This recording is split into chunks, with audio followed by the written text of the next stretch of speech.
कैसे बरसात में, कैसे सर्दी में, कैसे गर्मी में इन्होंने दिन काटे होंगे। हमारा इस क्षेत्र के विधायक होने के नाते कर्तव्य है कि हम इस क्षेत्र की जनता के साथ रहें और हम अपनी जनता की बात को, लेकिन हो सकता है कि जो कांग्रेस विचार के अधिकारी या कुछ गुप्त रूप से कुछ नेता लोग जो कांग्रेस को समर्थन करते हैं, हो सकता है उन्होंने भ्रमित कर दिया हो। उनका भ्रम खत्म करने के लिए, उनको सत्य बात बताने के लिए हमने इस धरने पर आने का निर्णय लिया है। वो धरने पर मैं ऐसे ही नहीं बैठ गया, मैंने अपनी बात को सब जगह रखा। कल जब ग्राम निसार की लाइट काट दी गई पूरे गांव की, तो मैंने विद्युत विभाग के एससी को फोन लगाया। हमने कहा ये बताओ कि भिंड जिले में कहीं और भी विधानसभा में पूरे गांव की लाइट काटी गई है क्या? बोले साहब नहीं काटी गई। तो हमने कहा लाहौर में ऐसा क्या अत्याचार किया है कि लाहौर क्षेत्र की गांव लाइट काटी जा रही है? कलेक्टर की पहली पोस्टिंग है लाहौर में, भिंड जिले में, उनको अनुभव नहीं है कुछ भी। उनके जो एसडीपीए जो बता देते हैं वही करते हैं। उनको हमने 6 महीने में 6 बार बिजली के लिए फोन किया। हमने कहा देखो आप लाहौर की डी को समझाइए, भिंड जिले का, चंबल का स्वभाव अलग टाइप का है। आप चाहे जिसके घर में घुस के जबरदस्ती आतंकवादियों जैसी लाइट की कार्रवाई करती है, या तो पूरे भिंड जिले में हो तो ठीक है, लाहौर में भी हो रही है, लेकिन भिंड जिले में कहीं कार्रवाई नहीं हो रही।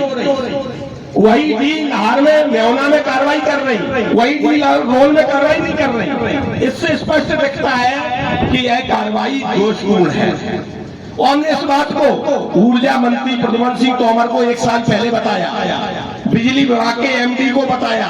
ऐसा कोई व्यक्ति नहीं बचा जिसको मैंने बताया ना हो।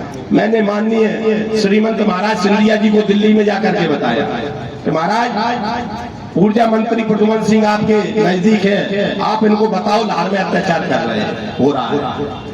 मैंने जब सब जगह बात रख ली तो राजा रानी और बिहारी जी के दरबार के बाद आप जनता की शरण में, क्योंकि आप लोगों को भ्रम पैदा हो रहा था कि हमने विधायक बना के पहुंचा दिया इनको, अब हम तब भी परेशान हैं। अब अंदर की बात आपको पता नहीं, आपको लगता होगा विधायक जी कुछ कह नहीं रहे, कुछ सुन नहीं रहे, हम परेशान हैं।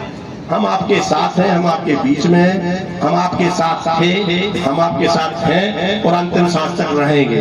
अब मैं आप लोग अपनी शालीनता के साथ जो आपको परेशानी है वो अपने विषय खड़े होकर के, कोई भी विषय जो हमको बताते रहे कि हम बिजली से परेशान, हम रेता से परेशान, हम जिस समस्या से परेशान, अपनी बात को शालीनता के साथ रखें, जिससे हमारी बात हमारे मुख्यमंत्री जी तक, हमारे प्रदेश अध्यक्ष तक, हमारी भारतीय जनता पार्टी तक पहुंचे, जिससे हर क्षेत्र की जनता का निराकरण हो। इसी है उनका रास्ता सही है तो आज के बाद उस विवाद को हम उठाएंगे नहीं, उसकी जांच करा ली जाए। अगर उनका रास्ता गलत है तो प्रशासन उस रास्ते को खुलवाए, नहीं खुलवाएगा तो हम थोड़ा देर रखेंगे, उसके बाद हम स्वयं जाके जेसीबी से चालू करवा देंगे, जो होगा तो देखा ऐसा नहीं लगता है कि जो सिंडिकेट है रेत कंपनी का, वो 35 साल से लगातार कांग्रेस के अधीन लाहौर क्षेत्र की खदान रही, वो सिंडिकेट ने ही ब्रेक लगा रखा है, ऐसा लग रहा है क्या?